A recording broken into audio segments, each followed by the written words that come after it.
உங்கள் வீட்டு அரிசியில் வண்டு பூச்சி தொல்லை ரொம்ப அதிகமாக இருக்குன்னா இன்றைக்கி வீடியோவில் நான் ஷேர் பண்ணியிருக்க இந்த டிப்பை ட்ரை பண்ணி பாருங்கள். கண்டிப்பாக உங்களுக்கு யூஸ்ஃபுல்லாக இருக்கும். Hi friends, welcome back to our channel. எல்லோரும் எப்படி இருக்கீங்க? கண்டிப்பாக நல்லா இருப்பீங்க நம்புகிறேன். இன்றைக்கி நம்ம சேனலில் டே டு டே லைஃப்பில் நம்ம எல்லாருக்குமே ரொம்ப யூஸ்ஃபுல்லாக இருக்கக்கூடிய கிச்சன் டிப்ஸ் அண்ட் ட்ரிக்ஸ் தான் ஷேர் பண்ணியிருக்கேன். ஸோ வீடியோ இன்ட்ரெஸ்டிங்காக இருக்கும், ஸ்கிப் பண்ணாமல் ஃபுல்லாக பாருங்கள். அதுக்கு முன்னாடி நீங்கள் இப்போ தான் நம்ம சேனலை ஃபஸ்ட் டைம் பார்க்குறீங்கன்னா இப்போவே சப்ஸ்கிரைப் பண்ணிக்கோங்க. கூட இருக்க பெல் சிம்லையும் கிளிக் பண்ணிக்கோங்க. அப்போ தான் நான் போடக்கூடிய வீடியோஸ் உங்களுக்கு நோட்டிஃபிகேஷனாக வந்து சேரும். இப்போ வாங்க வீடியோக்குள்ளே போகலாம். ஃபர்ஸ்ட் இப்போ என்னென்னு பார்க்கலாம். நம்ம வீட்டில் இந்த மாதிரி மசாலா ஐட்டம்ஸ் நிறைய வச்சுருப்போம் இல்லையா? மிளகாத்தூள், மஞ்சத்தூள், அதெல்லாம் கொஞ்ச நாள் உடனே கொஞ்சம் கட்டிக்கிற மாதிரி இருக்கும். அதோட ஃப்ரெஷ்னஸும் வந்து பார்த்திங்கன்னா இருக்காது. ஸோ அதை அவாய்ட் பண்ணுறதுக்கு இந்த டிப்பை வந்து நீங்கள் ஃபாலோ பண்ணிக்கோங்க. நான் வந்து இந்த மாதிரி ஒரு கண்டெய்னர்ஸில் கவரோடவே வந்து நான் எல்லாத்தையும் வந்து தனித்தனியாக கரம் மசாலா, மட்டன் மசாலா, பிரியாணி மசாலா வந்து ஸ்டோர் பண்ணி வச்சுருக்கேன். இந்த கண்டெய்னர் வந்து நான் மீஷோவில் தான் வாங்கினேன். ரொம்பவே வந்து பார்த்திங்கன்னா நம்மளுக்கு யூஸ்ஃபுல்லாக இருக்குது.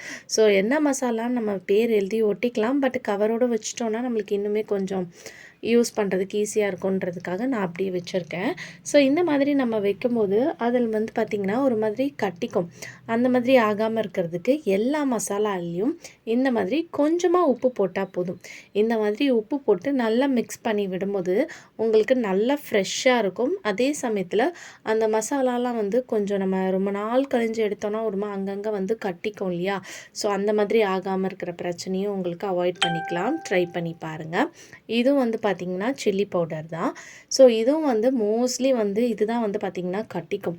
இதுலேயும் வந்து நான் கொஞ்சமாக சால்ட் சேர்த்துட்டு நல்லா வந்து மிக்ஸ் பண்ணிக்கோங்க. இந்த மாதிரி ஒரு ஸ்பூனை வச்சு நல்லா மிக்ஸ் பண்ணி நீங்கள் க்ளோஸ் பண்ணி ஸ்டோர் பண்ணி வச்சிங்கன்னா எவ்வளோ நாள் ஆனாலும் உங்களுக்கு அந்த கட்டி கட்டியாக இருக்கிற ப்ராப்ளம் வராது. ட்ரை பண்ணி பாருங்கள். அடுத்த டிப் என்னென்னு பார்க்கலாம்.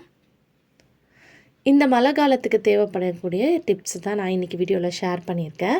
இந்த மாதிரி நம்ம புளி அதெல்லாம் ஸ்டோர் பண்ணி வைக்கும்போது நம்ம ரொம்ப நாளாக யூஸ் பண்ணாமல் எடுத்து யூஸ் பண்ணாலும் சரி, இல்லை திடீர்னு யூஸ் பண்ணாலும் அதுலேருந்து ஒரு மாதிரி பூச்சி அதெல்லாம் வரும் இல்லையா? ஸோ அது வராமல் இருக்கிறதுக்கு நம்ம கிச்சனில் இருக்கக்கூடிய இந்த கிராம்பு போட்டால் போதும். ஸோ 2லேருந்து 4 கிராம்பு வந்து இந்த மாதிரி போட்டு நீங்கள் ஸ்டோர் பண்ணி வச்சிங்கன்னா உங்கள் புளி வந்து ரொம்ப ஃப்ரெஷ்ஷாக இருக்கும். அதே மாதிரி புளி எப்போவுமே ஸ்டோர் பண்ணி வைக்கும்போது இந்த மாதிரி ஜாடியில் போட்டு ஸ்டோர் பண்ணி வைங்க. அப்போ உங்களுக்கு ரொம்ப நாள் வரைக்கும் ஃப்ரெஷ்ஷாக இருக்கும். அடுத்த டிப் என்னென்னு பார்க்கலாம். இந்த மாதிரி இஞ்சி பூண்டு நசுக்கிற கல் நம்ம எல்லா வீட்லேயும் இடிகல் வந்து வச்சுருப்போம். இது கவுண்டர் டாப்பில் வச்சு நசுக்கும் போது சவுண்ட் வந்து பார்த்திங்கன்னா ரொம்ப ஹெவியாக இருக்கும். ஸோ வயசானவங்க, வீட்டில் இருக்கக்கூடிய குழந்தைங்களுக்குலாம் அது வந்து ஒரு டிஸ்டர்பன்ஸாக இருக்கும். ஸோ அந்த டைமில் இந்த டிப் உங்களுக்கு ரொம்ப யூஸ்ஃபுல்லாக இருக்கும். இந்த மாதிரி திக்காக இருக்கக்கூடிய டவல், லஞ்ச் டவல் தான் எடுத்திருக்கேன். ஸோ இந்த டவலை வந்து நீங்கள் 2ஆக 4ஆக கூட ஃபோல்டு பண்ணிக்கலாம். ஃபோல்ட் பண்ணிவிட்டு அதுக்கு மேலே வச்சு நீங்கள் இஞ்சி, பூண்டு, மிளகு, சீரகம் எதாக இருந்தாலும் நல்லா வந்து நசுக்கிக்கலாம். உங்களுக்கு அந்த அளவுக்கு வந்து பார்த்திங்கன்னா அந்த சவுண்டோட எஃபெக்ட் வந்து இருக்காது. ட்ரை பண்ணி பாருங்கள். அடுத்த டிப் என்னென்னு பார்க்கலாம். இந்த மாதிரி நம்ம வீட்டில் நிறைய கண்டெய்னர்ஸ் வச்சுருப்போம். அதோட கேப் வந்து பார்த்திங்கன்னா சம்டைம்ஸ் வந்து ஹேர் டைட்டாக இருக்காது. கொஞ்சம் வந்து லூஸாக இருக்கும் அந்த கேப்பு. நம்ம அந்த மாதிரி வைக்கும்போது ஏதாவது பொருள் வந்து உள்ளே ஸ்டோர் பண்ணி வச்சோன்னா அதோடய ஃப்ரெஷ்னஸே வந்து பார்த்திங்கன்னா போயிடும். ஸோ அதுக்கு தான் இந்த டிப் வந்து நான் ஷேர் பண்ணியிருக்கேன். அதுக்கு வந்து இங்கே நான் செலோ டேப் தான் எடுத்திருக்கேன். இப்போ இந்த செலோ டேப் இல்லை மாஸ்கிங் டேப் எதாக இருந்தாலும் நீங்கள் எடுத்துக்கலாம்.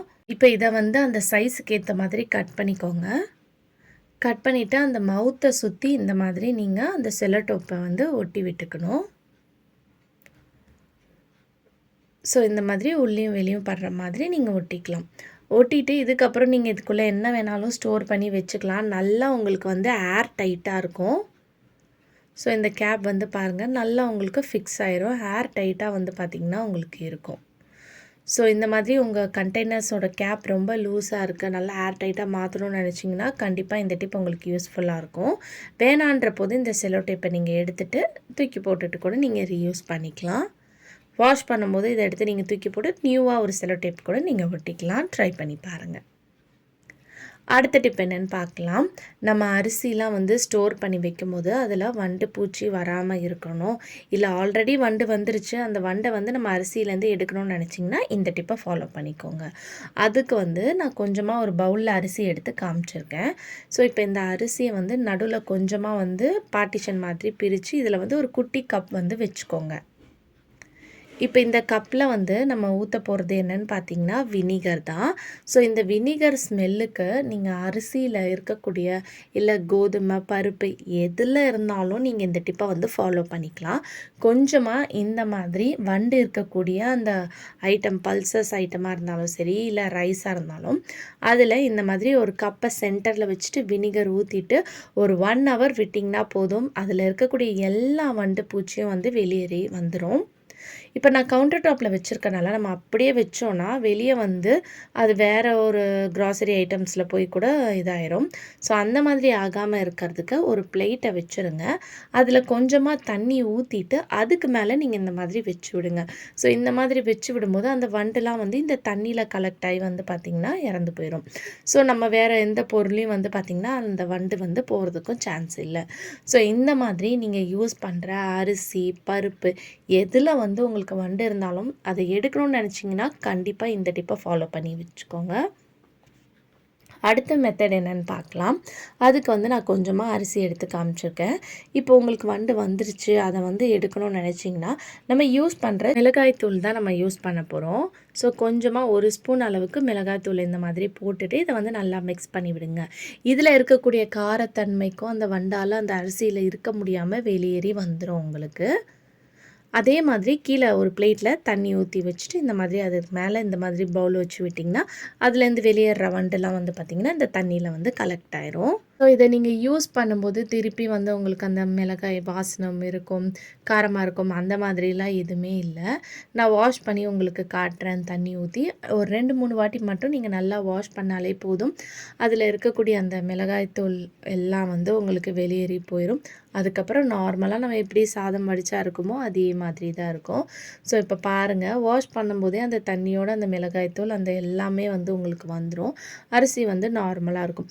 ஆனால் ஒரு 2-3 வாட்டி தண்ணி ஊற்றி வாஷ் பண்ணிக்கோங்க. அப்போ தான் அதில் இருக்கக்கூடிய அந்த மிளகாய்த்தூள் காரம் எல்லாம் வந்து பார்த்திங்கன்னா உங்களுக்கு கம்ப்ளீட்டாக வந்து ரிமூவ் ஆயிரும். ஸோ இப்போ பாருங்கள், இந்த தண்ணி நம்ம யூஸ் பண்ணதுக்கப்புறம் நார்மலாக நீங்கள் ரைஸ் எப்போவுமே வடிக்கிற மாதிரி நீங்கள் வடித்து வந்து யூஸ் பண்ணிக்கலாம். ஸோ நீங்கள் இந்த மிளகாய்த்தூள் ஆட் பண்ணுறனால இந்த ரைஸ்லலாம் அதெல்லாம் வந்து எந்த ஒரு எஃபெக்டும் வராது. ட்ரை பண்ணி பாருங்கள். அடுத்த டிப் என்னென்னு பார்க்கலாம். அதுக்கு வந்து நான் இங்கே இந்த மாதிரி மாத்திரை டப்பா இல்லை பேராசிட்டமால் சிரப்பு எதாக இருந்தாலும் சின்ன எழுத்தில் இருக்கக்கூடியது வந்து உங்களுக்கு பவராக இருக்கலாம், இல்லை வயசானவங்களுக்கு படிக்க முடியாது அப்படின்னு நினைக்கிறவங்க இதை வந்து உங்களோட ஃபோனில் வந்து ஒரு ஃபோட்டோ எடுத்து அதை வந்து நீங்கள் ஜூம் பண்ணி பார்த்தீங்கன்னா உங்களுக்கு கிளியராக தெரியும்.